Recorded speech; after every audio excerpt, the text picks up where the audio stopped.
And this copper penny, I really liked the way it looked on cards that were using like warmer colors. So it seemed to really accent the warmer colors really nicely. These two colors looked really good together, and I thought paired with the white, the three combos would look really nice in a card. The duck egg blue, I loved it for one, the color. I just like the color, but again, I think it'll look really good on winter themed cards, being that really soft light blue color, and pairing it with the white because they're both a very glossy finish. I think they'll look really, really nice. Those three look amazing together. I like the way those three look. So anyway, I just got a selection of 2 glosses, 2 metallics to test out and see what I think. Curious as to the gloss black as well, but I have the Ranger enamel in black, so I wasn't fussed about getting that as a starter color. I also picked up these little guys. These are my favorite things, and these are the slider elements. So I already had the circle ones, but these are like that ovally type shape, and what that means is they won't spin inside of the card like a circle one. The image could move around this way, whereas these ones, if you have the track, it's just going to go like this, so their image will remain upright. And these were very inexpensive, so I thought I would grab a pack. So I got those. And this one here too, this is the Mono Sand Eraser from Tombow. And it's just basically to fix mistakes. So you get a bit of ink on the page, you let it dry, you use the little sand eraser, and hopefully it gets it all off, and your project is saved. Thought that would be a handy little investment. Also got some Wow embossing powder. I kind of went crazy because embossing powder is so easy to buy because it's really cheap. And it's so pretty. Okay, so I got now three glitter ones. Okay, I thought I would just zoom in here because it was a bit hard to see on the camera before with zoomed out. So this one here was the Mermaid Tails, and it's silver with that iridescent glitter coming through it. This one is that Midas Touch, which is more of the gold, like a yellow gold glitter with a platinum gold embossing powder, and also some iridescent glitter in there. And then this one was just a Silent Night, which is really just a neutrally silver, but quite a dark color. So, and then I've got these ones here. This is the Clear Gloss Ultra High. So it's when you want to put an embossing powder, a clear embossing powder over something, but with a really high raised surface. So I really wanted to get this. I thought I actually had some in my stash, and I went looking for one day, and I'm like, what? I don't have any? I thought I'd gotten that. So anyway, I have it now. And the other one I got is Sparkling Snow. So this is a white embossing powder with really fine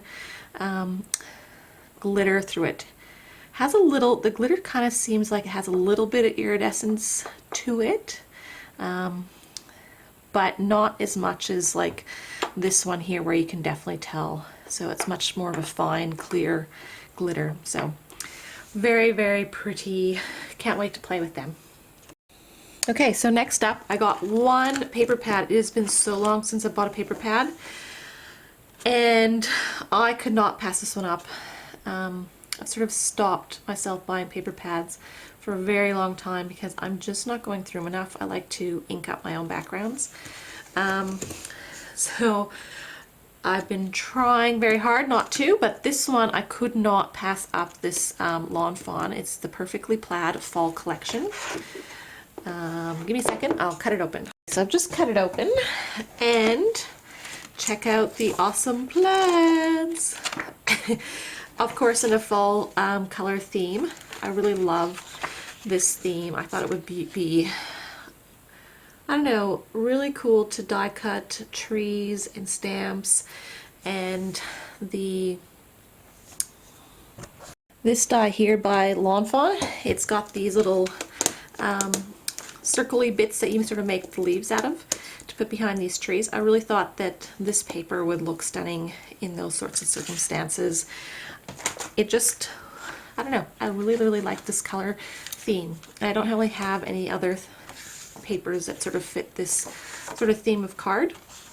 And there's like some teals mixed with reds, which is a bit, you know, different for fall. And you've got just some standard browns that will work really well. And then you've got some beautiful teals too. So, I don't know, they just had such a nice mixture. And you've got like the cross and also the straight X's sort of thing. So there's oranges, there's your yellow, orange, red. I'll just flick through them quickly and you get lots of everything. So yay!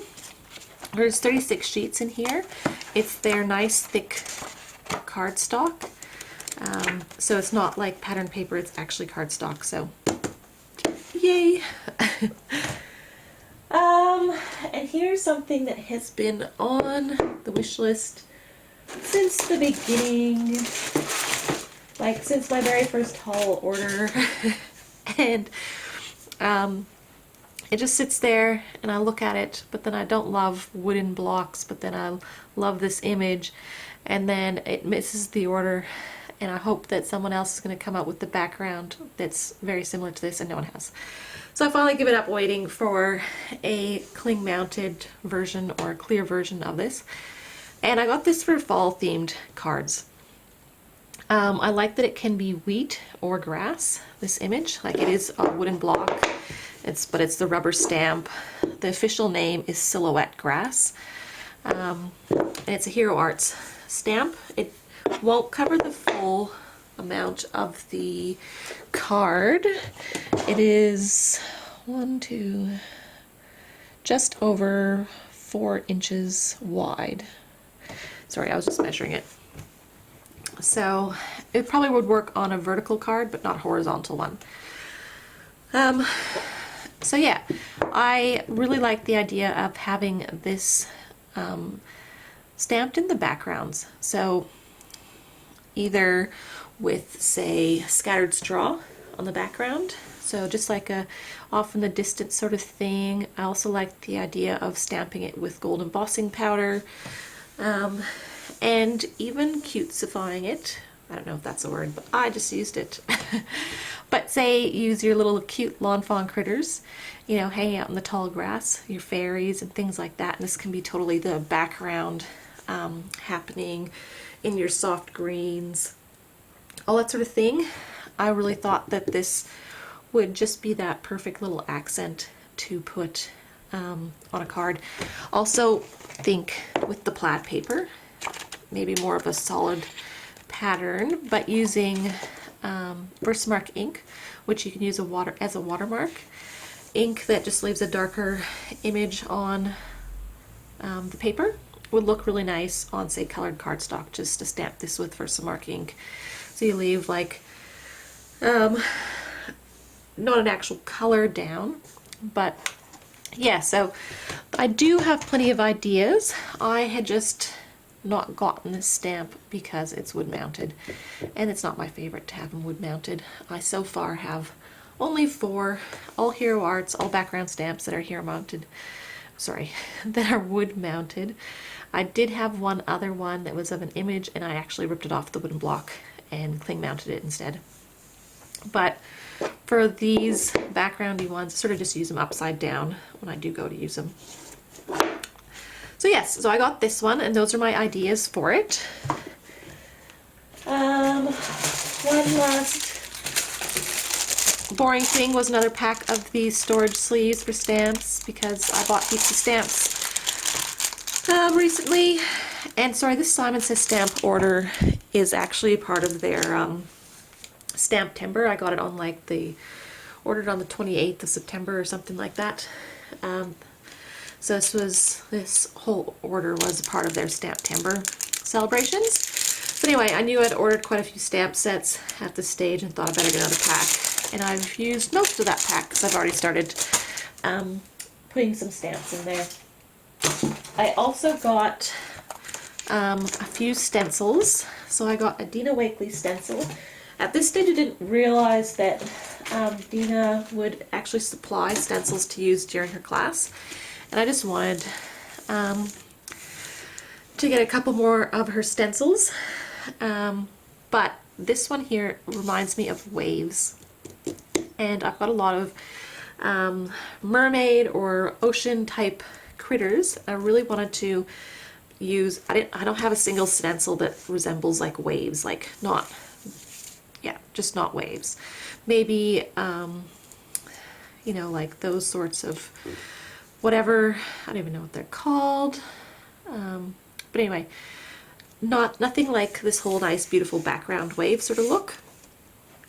So I wanted to get this because I want to do up some embossing paste and color it up and have this as a background, then put like, you know, whether it's a mermaid or a whale or something in the front of it. I just needed a really nice wave sort of design that wasn't too, I wanted something a bit more artistic.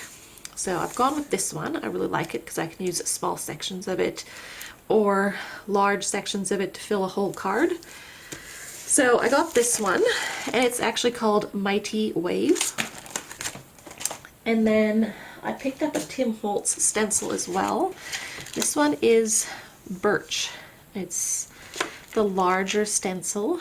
They also come up with like minier ones for tag sort of thing where, I don't know, there's like 3 in a set. But I really wanted the birch ones. So I kind of actually have this craving to do either a silver or a gold embossing paste and then leave the trees white, and sort of like that silver gold is like in between the trees. I think that would look really, really very stunning on a, you know, winter themed card, and make it really goldy and add some like clear glitter to the embossing powder as well, and really make it a feature. One thing I don't like about Tim Holtz stamp set or stencils is they don't fit across the front of a card. They are too narrow. So I've gotten very few of his stencils, and I only sort of pick up the ones that I'm absolutely completely in love with. So I ended up getting this one because I really wanted the birch trees to have like that grungy look, and no one does grunge better than Tim Holtz, which is why I ended up with this brand. Choosing a narrower stencil over the perfectly perfect, like there's other brands out there that do birch trees, but yeah, I wanted a grunge effect, so I ended up just getting that one.